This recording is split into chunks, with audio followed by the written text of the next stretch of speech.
Oh my goodness, man. The hockey gods, they have it out for the Edmonton Oilers, and the season hasn't even began. Take a look at this update posted by Chris Johnston on Twitter earlier this afternoon. The Edmonton Oilers announce 4 players will not be available for next month's training camp while recovering from injuries. Mattias Janmark, Alec Regula, Matt Savoie, and Frederik Andersen. Savoie and Andersen were injured during off-season training sessions. So, what the hell were Janmark and Regula injured from?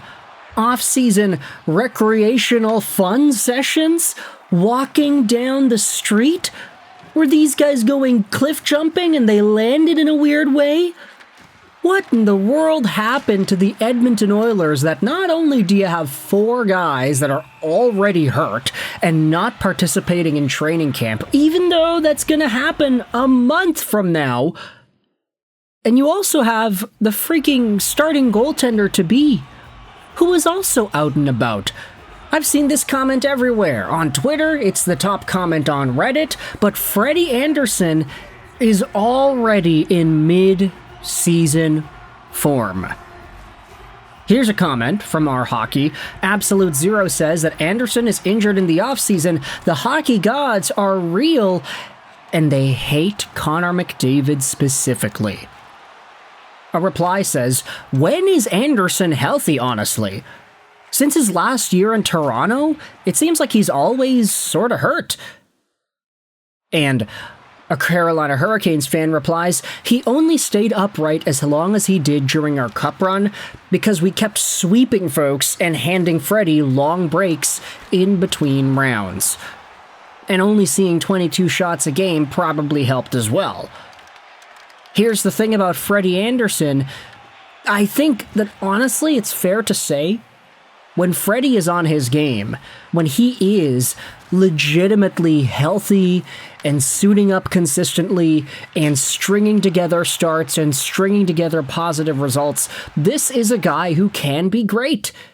He had multiple 60-plus game-played years in Toronto, which also featured a minimum of a .917 save percentage. Not to mention .915s, .922s in the playoffs. We'll disregard the .896 in 2018. That doesn't really count here. But then you look at Andersen in a Carolina Hurricanes jersey, and he goes from a .922 save percentage in 52 games played, which is legitimately great, to a .903, to a .932, to an .899, to an .874. Now, it should be noted, his playoff production in those years went as follows. .927 save percentage in 9 games in 2023. .895 save percentage the next year. .907 the year after that.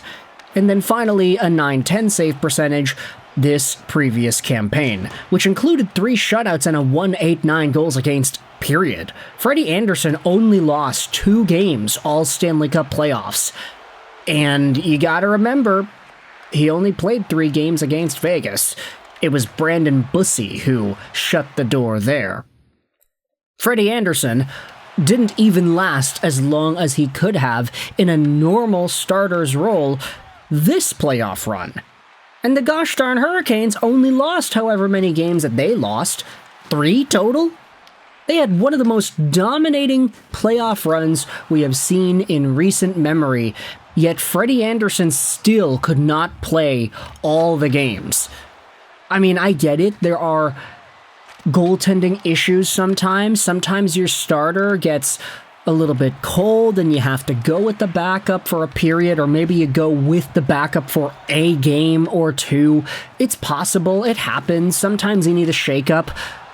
But I think we've been seeing a lot of teams that have made the Stanley Cup Finals, that have done really good work in the playoffs, and quite frequently, the teams that make it to the finals or the teams that win, they just don't use anybody else. I mean, Sergei Bobrovsky, He played all the games in the most recent 2 Stanley Cup victories for Florida.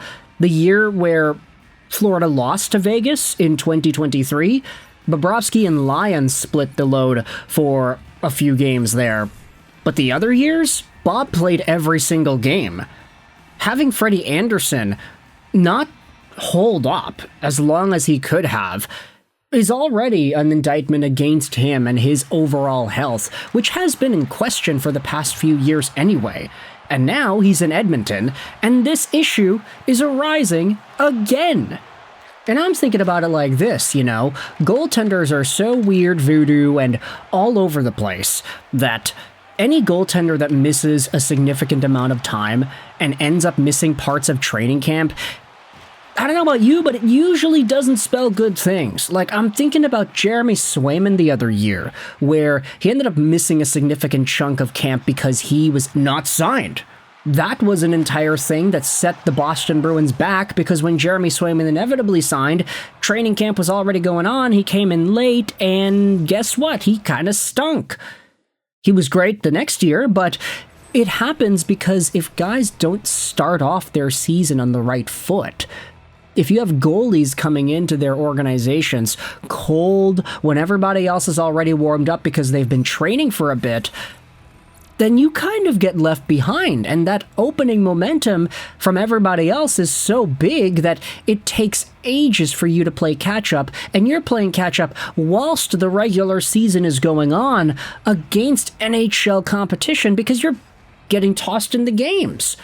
Freddie Andersen is supposed to be the Edmonton Oilers starting goaltender. I get that he's making only $1 million. I get that his contract is only a year long, but he just won the gosh darn Stanley Cup. He just put up a run with a 189 goals against average in 16 games. Normally that'd be good enough for the Conn Smythe, but then it's like, oh, wait a minute. The Carolina Hurricanes just didn't really give Freddie Andersen much to do. Maybe that's why he was even able to play all these games in a row. It's because he had so much break time in between rounds, let alone games. So, Freddie Andersen, getting this curse just put upon him, not only with the Carolina Hurricanes, but in Edmonton as well. Now I got a question here. Where do the Oilers go? Do they just suck it up and say, all right, well, Freddie is our guy. We believe in him. We signed him because we believe in him. We still believe in him, even if he's not going to come into training camp. But in the meantime, we're just going to roll with Devin Levi and Tristan Jarry, because these guys are apparently good enough to also carry some sort of a load as well. Devin Levi in particular, I was a lot higher on him earlier on in his NHL career. This is a chance for him to prove himself. Small goalie, but hey, he's definitely got the chops to stick around and challenge for a spot. Now, Tristan Jarry, I don't know what's going on with him. Is he really going to be able to do it? I'm not too sure. We already saw what Jarry was capable of last year, and it wasn't good, spoiler alert. I still find it kind of funny that he was able to debate everybody by putting up some really good numbers in Pittsburgh, only to absolutely crap the bed after getting traded to Edmonton. But either way, you can let me know your thoughts in the comment section down below about Jarry, about the situation with Freddie Andersen over here. I hope you enjoyed this Vidishashroll 9, and bye.